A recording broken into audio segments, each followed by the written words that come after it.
আসসালামু আলাইকুম বন্ধুরা, কেমন আছেন আপনারা? আশা করছি আল্লাহর রহমতে সবাই ভালো আছেন। আলহামদুলিল্লাহ, আমি অনেক ভালো আছি।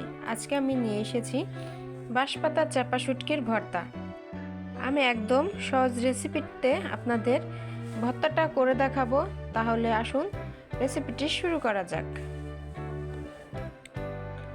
আমি এখানে একটা বলের মধ্যে নিয়ে নিয়েছি ঠান্ডা পানি। ঠান্ডা পানির মধ্যে আমি এখানে শুটকি মাছগুলো দিয়ে দেব। 2 মিনিট ভিজে যাওয়ার পরে আমি শুটকি মাছগুলোর উপর থেকে আঁশটা ফেলে দেব। গরম পানি দিলে শুটকি মাছটা একদম ছেড়ে দেয়, মাছের কাটার সঙ্গে মাছটা থাকে না, মাছটা খুলে যায়। সেজন্য ঠান্ডা পানি দিয়েই মাছের আঁশটা তুলে নিতে হবে। দেখুন, আমি একটা মাছ আপনাদের দেখিয়ে দিচ্ছি আমি কিভাবে মাছের আঁশটা তুলে নিচ্ছি। এভাবেই তুলে নিতে হবে। আমি কিন্তু হাতের সাহায্যে সম্পূর্ণ মাছের আঁশটা তুলে নিলাম।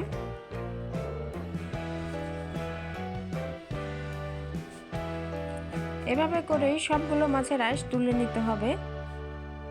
আর মাছের পেটের মধ্যে যে কালো ইটা থাকে মাথাটার সঙ্গে আমি এটাকে টান দেওয়ার সঙ্গে কিন্তু বের হয়ে গিয়েছে। এভাবে আমি সব মাছগুলোকে বেছে নেব। দেখুন, সবগুলো মাছকে আমি বেছে নিয়েছি। আর এখানে নিয়েছি রসুন কুচি, নিয়েছি কাঁচামরিচ আর পেঁয়াজ কুচি। চলে এসেছি আমি চুলার মধ্যে দিয়ে দিলাম আমি সরিষার তেল দিয়ে কিন্তু শুটকি মাছের ভর্তা করলে বেশি ভালো লাগে। তেলের মধ্যে আমি মরিচগুলোকে ভেজে নিলাম। এখন দিয়ে দিলাম রসুন কুচি আমি ভেজে নেব কিছুটা। ভেজে নেওয়ার পরে আমি দিয়ে দিলাম পেঁয়াজ কুচি। আর রসুন দেওয়ার পরে কিন্তু সরিষার তেলটা ফুলে ওঠে। দেখুন, পেঁয়াজটাকে আমি অর্ধেক ভেজে নিয়েছি। নরম হয়ে যাওয়া পর্যন্ত পেঁয়াজটাকে ভেজে নিতে হবে। আমি সে পর্যন্তই পেঁয়াজটাকে ভেজে নিয়েছি। এখন আমি দিয়ে দেবো আমার ধুয়ে পরিষ্কার করে রাখা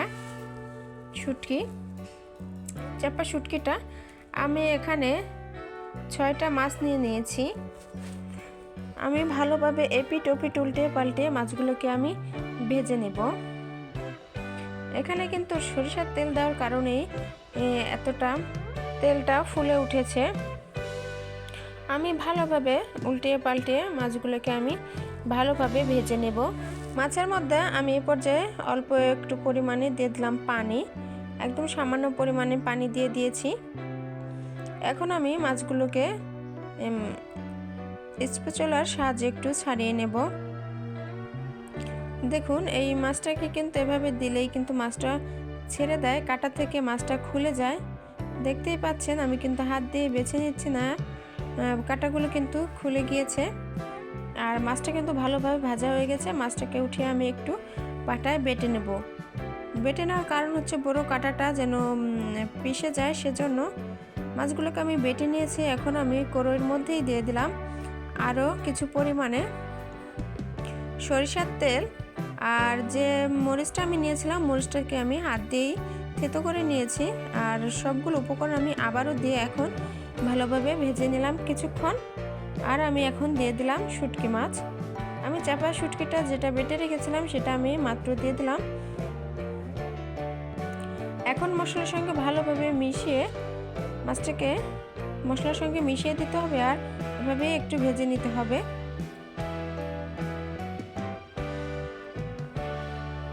দিয়ে দিলাম অল্প পরিমাণে পানি, দিয়ে দিলাম স্বাদ মতো একটু লবণ।